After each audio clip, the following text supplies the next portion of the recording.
Y ahora prepárese porque entraremos con los pilotos y las figuras al Nürburgring.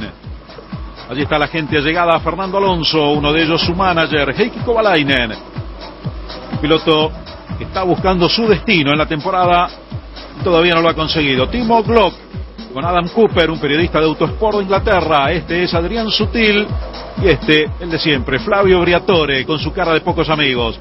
Llega Sebastián Vettel, también sacándose fotos con aficionados. Sonriente la japonesa que precede al doctor Mario Tyson del equipo BMW. Y este es Jenson Button allí abajo y atrás del casco, y su hermano detrás con Felipe Massa y su señora. Y este es Bernie Ecclestone, también dialogando con quienes lo esperaban. Sonriente Bernie a pesar de todo lo que pasaba fuera de la pista. Sebastián Buemi, que saluda y es saludado también.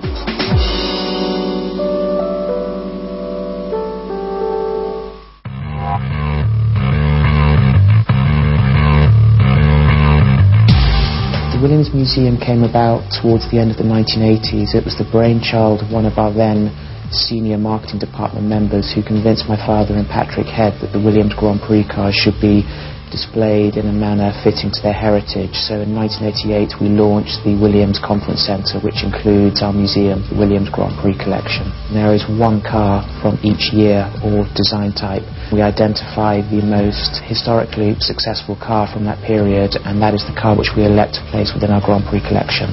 The cars are largely fully operational. They are operated on a very irregular basis. The latter-day cars are complex due to the systems, and events to run these cars are limited too.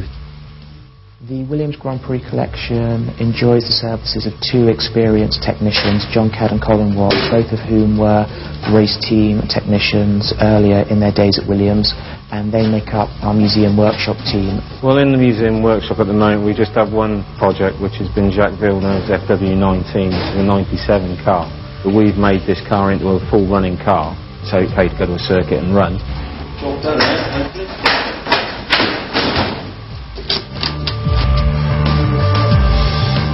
These are just show cars. There's no running engine, no gearbox internals or anything like that. It's just what we call a rolling chassis, a show car. And this will go around and do events for our marketing department and also sponsors.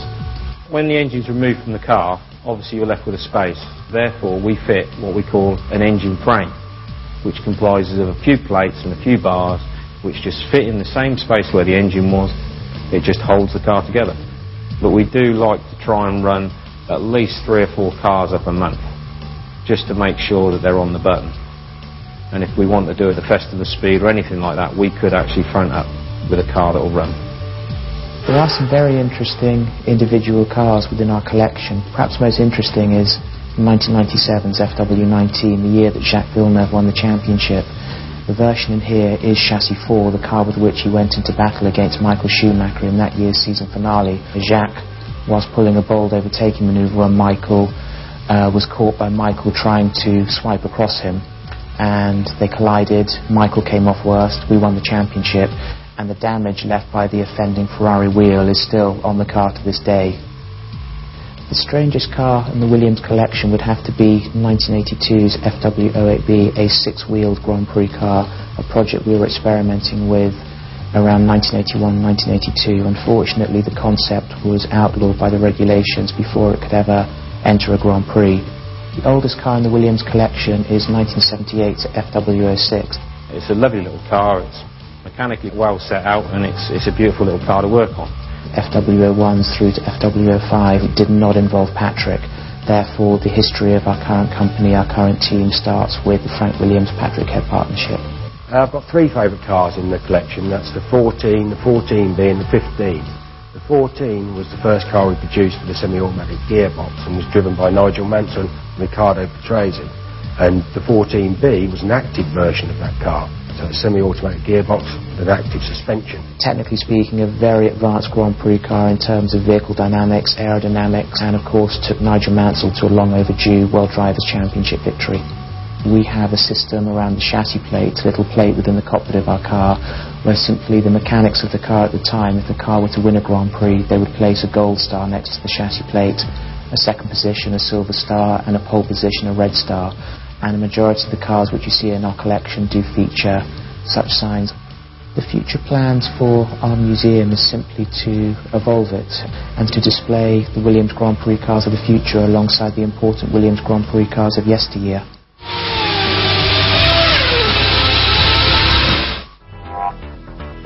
Ahora nos ubicamos en el mundo, nos vamos hacia Budapest, allí en el centro europeo, la capital de Hungría. A unos 20 kilómetros está el circuito del Hungaroring, al que se llega por la carretera Bernay-Eccleston. Esta es la recta, desde allí se parte, comenzamos la vuelta. Una vez lanzados en carrera, llegan al final en séptima velocidad a unos 290 kilómetros por hora. Rumbo a la primera curva, que es muy lenta, se dobla a 93 kilómetros por hora. En segunda velocidad, un retome, una especie de amplia horquilla rumbo a la curva número 2. Otra vez bajamos a segunda velocidad y retomamos para una pequeña recta después de esta curva que sigue a la derecha. En esta recta, por segunda y última vez en el trazado, se coloca la séptima marcha. Ahí se llega a 280 kilómetros por hora. Después se dobla en la parte más lejana de los boxes, volviendo hacia la derecha, doble curva, una velocidad media, tercera y cuarta velocidad en esas curvas que no son demasiado simples para los pilotos. Se necesita mucho agarre, mucho downforce en los autos en este circuito de media velocidad. Ya volviendo hacia la zona de los pits, todo en cuarta y quinta. No se utiliza más la séptima marcha hasta el final de la recta principal.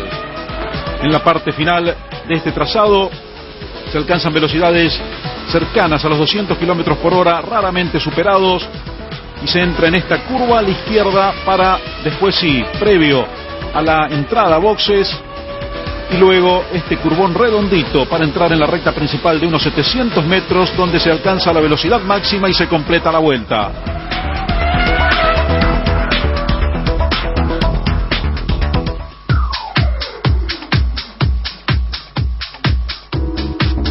Quédese con nosotros en GP1, porque en el próximo bloque reviviremos el Gran Premio de Hungría 2008. Lo tenía ganado Massa, lo terminó ganando Kovalainen.